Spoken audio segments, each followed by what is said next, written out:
ಎಲ್ಲರಿಗೂ ನಮಸ್ಕಾರಗಳು. ನನ್ನ ಹೆಸರು ಬೃಂದಾ ವಿಆರ್, ಸಹಾಯಕ ನಿರ್ದೇಶಕರು PM ಪೋಷಣ್ ರಾಜ್ಯ ಕಚೇರಿಯಲ್ಲಿ ಕರ್ತವ್ಯ ನಿರ್ವಹಿಸ್ತಾ ಇದ್ದೇನೆ. ಈ ದಿನದಂದು PM ಪೋಷಣ್ ಅಡಿಯಲ್ಲಿ ಯೂಟ್ಯೂಬ್ ಚಾನೆಲ್ ಮೂಲಕ ಮಧ್ಯಾಹ್ನ ಉಪಹಾರ ಯೋಜನೆ ಅಡಿಯಲ್ಲಿ ಕಾರ್ಯನಿರ್ವಹಿಸುತ್ತಿರುವ ಅಡುಗೆ ಸಿಬ್ಬಂದಿಗಳಿಗೆ ವೃತ್ತಿ ಸಾಮರ್ಥ್ಯ ಅಭಿವೃದ್ಧಿಗಾಗಿ ತರಬೇತಿ ಕಾರ್ಯಕ್ರಮದಲ್ಲಿ ಪಾಲಿಸಬೇಕಾದ ಹಾಗೂ ಪಾಲಿಸಬಾರದ ಅಂಶಗಳ ಬಗ್ಗೆ ವಿವರವಾಗಿ ತಿಳಿಸುತ್ತಿದ್ದೇನೆ.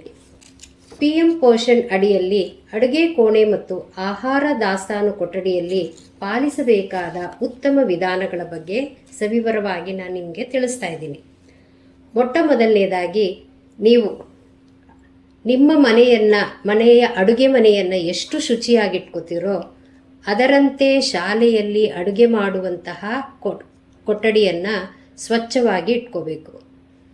ಯಾವುದೇ ರೀತಿಯ ಜೇಡರ ಬಲೆ ಆಗಲಿ, ಕ್ರಿಮಿಕೀಟಗಳು, ಹಲ್ಲಿ ಜಿರಳೆಗಳು ಓಡಾಡದೇ ಇರುವ ಹಾಗೆ ಸ್ವಚ್ಛವಾಗಿಟ್ಕೊಳ್ಳಿ. ನಂತರ ಕಸ ಗುಡಿಸಿ ಶುದ್ಧವಾದ ನೀರಿನಿಂದ ಒರೆಸಿ ಅಡುಗೆ ಕೋಣೆಯಲ್ಲಿ ಎಲ್ಲ ರೀತಿಯ ಸಿದ್ಧತೆಗಳನ್ನು ಮಾಡ್ಕೊಳ್ಳಿ. ಅಡಿಗೆಗೆ ಬಳಸುವಂತಹ ಪಾತ್ರೆಗಳನ್ನು ಬಳಸುವ ಮುಂಚೆ ಶುದ್ಧವಾದ ನೀರಿನಿಂದ ತೊಳೆದು, ಅಡುಗೆ ಮಾಡಿ ಬಳಸಿದ ನಂತರವೂ ಶುದ್ಧವಾದ ನೀರಿನಿಂದ ತೊಳೆದು ಅದನ್ನು ಒಣಗುವ ರೀತಿಯಲ್ಲಿ ಅಡುಗೆ ಮನೆಯಲ್ಲಿ ಶೇಖರಣೆ ಮಾಡಬೇಕು. ಯಾವುದೇ ರೀತಿಯ ಕಿಲುಬಿರ್ತಕ್ಕಂಥ ಪಾತ್ರೆಗಳನ್ನು ನೀವು ಅಡುಗೆಗೆ ಬಳಸಬಾರ್ದು. ಅಡುಗೆ ಮಾಡೋದಕ್ಕೆ ನಾವು ಏನು ದವಸ ಧಾನ್ಯಗಳನ್ನು ಬಳಸ್ತೀವಿ, ಅಡುಗೆಗೆ ಮುಂಚೆ ಅದನ್ನು ಸ್ವಚ್ಛಗೊಳಿಸಿ ಶುದ್ಧವಾದ ನೀರಿನಿಂದ ತೊಳ್ಕೋಬೇಕು. ತರಕಾರಿಗಳನ್ನು ಹೆಚ್ಚುವ ಮುಂಚೆನೆ ಶುದ್ಧವಾದ ನೀರಿನಲ್ಲಿ ತೊಳೆದು ನಂತರ ಅದನ್ನು ಹೆಚ್ಚಿ ಅಡುಗೆಗೆ ಬಳಸೋದ್ರಿಂದ ಅದರಲ್ಲಿರುವ ಪೌಷ್ಟಿಕಾಂಶಗಳು ಹಾಗೇ ಉಳಿದು ಮಕ್ಕಳಿಗೆ ನೇರವಾಗಿ ಆಹಾರದಲ್ಲಿ ಸೇರ್ಕೋತದೆ. ಇದು ಉತ್ತಮವಾದಂತಹ ವಿಧಾನ. ನಂತರದಲ್ಲಿ ಕುಡಿಯುವ ನೀರನ್ನು ಶೇಖರಣೆ ಮಾಡುವಂತಹ ಪಾತ್ರೆಗಳು ಶುದ್ಧವಾಗಿದ್ದು 2 ದಿನಗಳಿಗೊಮ್ಮೆ, ಸಾಧ್ಯವಾದಷ್ಟು 2 ದಿನಗಳಿಗೊಮ್ಮೆ ಅದನ್ನು ತೊಳೆದು ಶುದ್ಧವಾದ ನೀರನ್ನು ಶೇಖರಿಸಿ ಅದರ ಮೇಲೆ ಒಂದು ಅಗಲವಾದ ತಟ್ಟೆಯಿಂದ ಮುಚ್ಚಿಡಬೇಕು. ಯಾವುದೇ ರೀತಿಯ ಹುಳ ಹುಪ್ಪಟೆಗಳು ಅದರಲ್ಲಿ ಬೀಳದೆ ಇರುವ ಹಾಗೆ ಅದನ್ನು ಗಮನ ಹರಿಸಬೇಕು.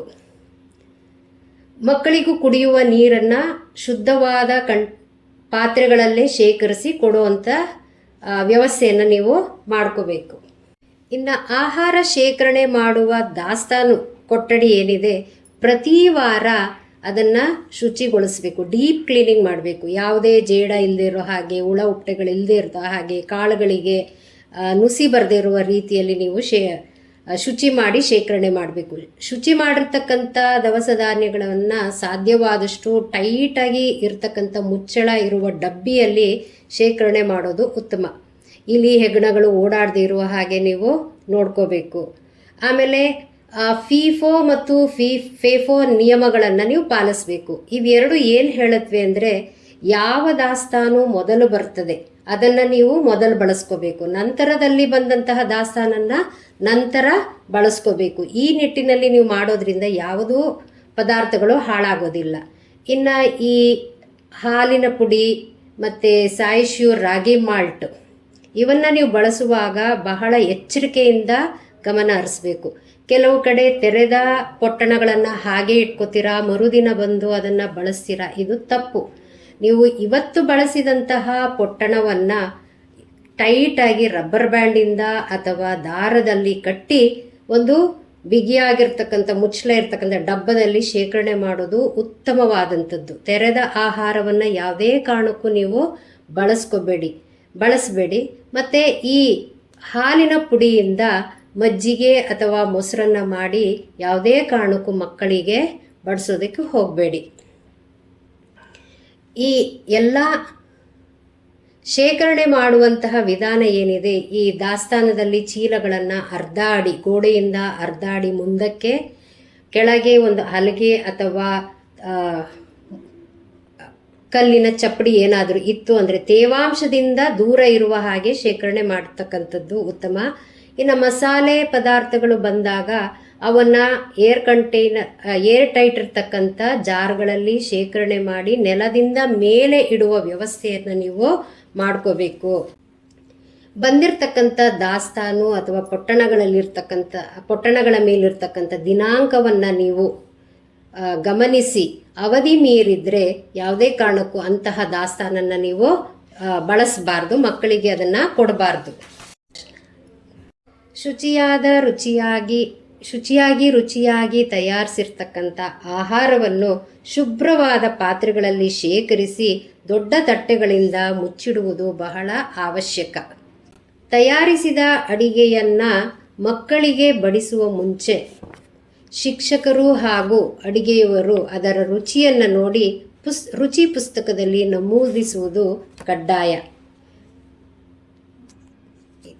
ಇಲ್ಲಿಯವರೆಗೂ ಅಡುಗೆ ಕೋಣೆಯಲ್ಲಿ ಪಾಲಿಸಬೇಕಾದ ಅಂಶಗಳನ್ನು ನೋಡಿದ್ವಿ. ಇನ್ನು ಮುಂದೆ ಪಾಲಿಸಬಾರದಂತಹ ಅಂಶಗಳ ಕಡೆ ಗಮನ ಹರಿಸೋಣ. ಮೊದಲನೆಯದು, ಅಡುಗೆ ಕೋಣೆಯಲ್ಲಿ ಯಾವುದೇ ರೀತಿಯ ವಿಷಕಾರಕ ವಸ್ತುಗಳನ್ನು, ಉದಾಹರಣೆ ಸೀಮೆಎಣ್ಣೆ, ಇಲಿ ಪಾಷಾಣ, DDT ಪುಡಿ, ಗ್ಯಾಮ್ಯಾಕ್ಸಿನ್ ಪುಡಿ, ಸುಮಾರು ಇರುವೆಗಳು ಬರ್ತವೆ ಅಂತ ನಾವು ಇಟ್ಕೊಳ್ಳೋದು ಸಹಜ. ಆದರೆ ಇಂಥ ಯಾವುದೇ ವಸ್ತುಗಳನ್ನು ನಾವು ಅಡುಗೆ ಕೋಣೆಯಲ್ಲಿ ಇಟ್ಕೋಬಾರ್ದು.